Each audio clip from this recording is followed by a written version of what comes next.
Have you ever noticed how easy it is to start something new and how hard it is to keep going? That's not a lack of motivation. That's your brain doing its job. Your mind is wired to protect you from effort, discomfort, and uncertainty. But the people who break through that instinct, they're the ones who master the psychology of discipline. The difference between success and failure isn't in talent, luck, or timing. It's in the quiet, invisible moments when no one's watching and you choose to show up anyway. Most people chase motivation. They wait for the right mood, the right music, the right moment. But motivation is like the weather. It changes every day. Discipline is the sun that never sets. Let me tell you a story. There was a man named Eric, a 29-year-old accountant from Boston. He hated his job, but loved writing. Every night, he promised himself he'd start his book. When I'm not tired, when I have time, when I feel inspired. That inspiration never came. Then one night, after another long day, he opened his laptop and wrote a single sentence. Just one. He didn't know it then, but that was the moment his life changed. Because discipline isn't born from big moments. It starts with one small decision repeated daily. Eric wrote every night for 20 minutes. Some days he loved it, other days he hated it, but he never missed a night. 2 years later, his book became a bestseller. People called him talented, but talent wasn't the reason. Consistency was. That's the secret of discipline. It's not about feeling good, it's about doing what's good. Your mind will fight you every step of the way. It will say, "You've done enough." It will whisper, "Take a break." But every time you listen, you train your brain to choose comfort over growth. Discipline is built by doing the opposite, by acting despite the feeling. Here's what psychologists call the identity loop. When you act consistently, you reshape how your brain sees you. Every time you keep a promise to yourself, your mind records, "I'm reliable." Every time you break one, it records, "I can't trust myself." Discipline isn't about punishment. It's about building self-trust through repetition. Let's look at another story. Tanya was a single mother working 2 jobs. She wanted to get fit, but never had time. Every night, she told herself, "Tomorrow." One night, she decided tomorrow wasn't coming. She started doing 10 squats before bed. 10 became 20. 20 became a full workout routine.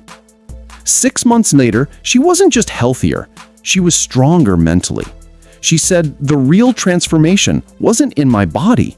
It was in my belief that I could show up even when tired." That's the psychology of discipline. It starts small. It builds identity. And once your identity changes, consistency becomes automatic.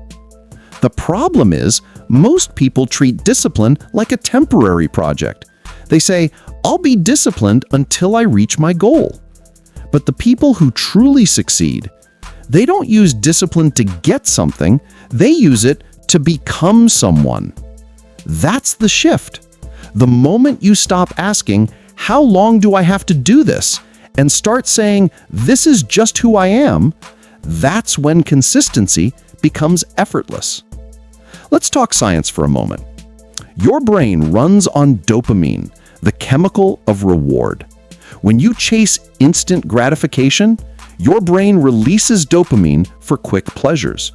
But when you delay gratification, when you put in the work before the reward, your brain learns to link effort with pleasure. That's how discipline rewires you from the inside out. Discipline isn't the absence of freedom, it's the foundation of it. Because the undisciplined are slaves to their emotions, but the disciplined are masters of their destiny. Now here's something few people realize. Discipline is not about doing everything. It's about doing what matters, even when it's inconvenient. Focus on the essential few things that push your life forward. Eliminate the rest. There's a story about Thomas Edison. When his factory burned down, he didn't sit in despair. He told his son, "Go get your mother and all of her friends. They'll never see a fire like this again." He understood something powerful. The work wasn't gone. The discipline was still there. And that discipline rebuilt his empire. Most people would call that resilience, but resilience is just discipline under pressure. You see, consistency doesn't mean doing everything perfectly.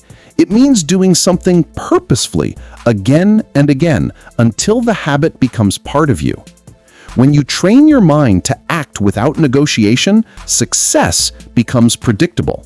Because consistency isn't built on feelings, it's built on choices repeated until they feel natural. The 99% live by emotions, the 1% live by principles, and discipline is the bridge that separates them. Discipline is what separates those who wish from those who win. The difference isn't luck, intelligence, or timing. It's the ability to keep showing up when no one's watching and nothing seems to be changing. Because in the beginning, nothing will change. You'll work hard and see no results. You'll wake up early, you'll stay late, and you'll wonder, is this even working?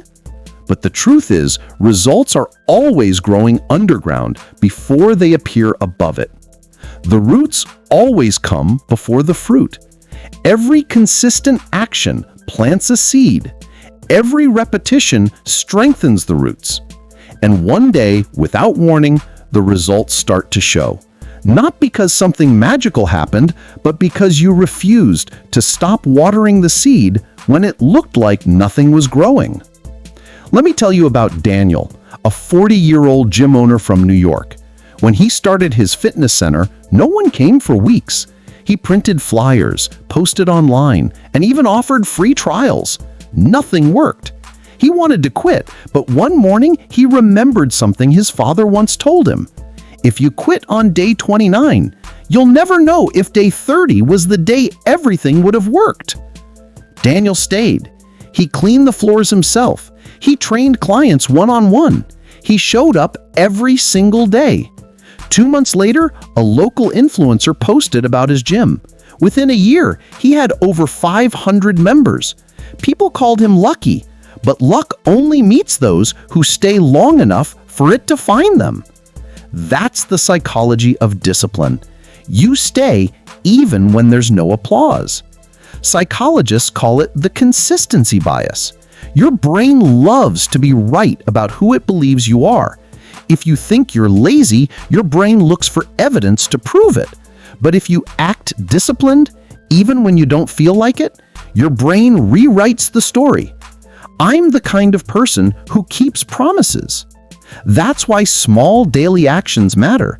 They're votes for the kind of person you want to become. Discipline also changes how you view failure. The undisciplined see failure as a stop sign. The disciplined see it as a feedback loop. When something doesn't work, they adjust, not abandon. They learn, pivot, and keep moving forward. The difference is emotional control. You can't be consistent if your emotions drive every decision. You have to train your brain to act beyond how it feels. And here's the truth. Discipline doesn't kill emotion. It channels it. It turns frustration into fuel. It turns doubt into data. It turns fear into focus. Let's take Sarah's story, a college dropout who wanted to become a software engineer. She applied to 50 jobs and got rejected by all. Most people would have stopped, but she decided to master one concept a day. Every morning before breakfast, she coded for an hour. One day became a week became a month became a habit. 6 months later, she landed an internship. A year later, she was building apps for major companies. When people asked her how she stayed consistent, she said, "I stopped asking, "Can I do this?" and started saying, "How can I do this today?" That's the mindset shift discipline creates, from self-doubt to self-direction. Discipline is not about control. It's about freedom. Freedom from distraction. Freedom from procrastination. Freedom from regret. Because when you live without discipline, you live by reaction. But when you build discipline, you start living by design. Every great dreamer you admire, from Steve Jobs to Nelson Mandela, built their legacy not through motivation, but through consistency. They didn't always feel like showing up. They didn't always feel confident. But they acted anyway. That's what makes discipline so powerful. It doesn't ask for permission, it demands progress. Here's something powerful.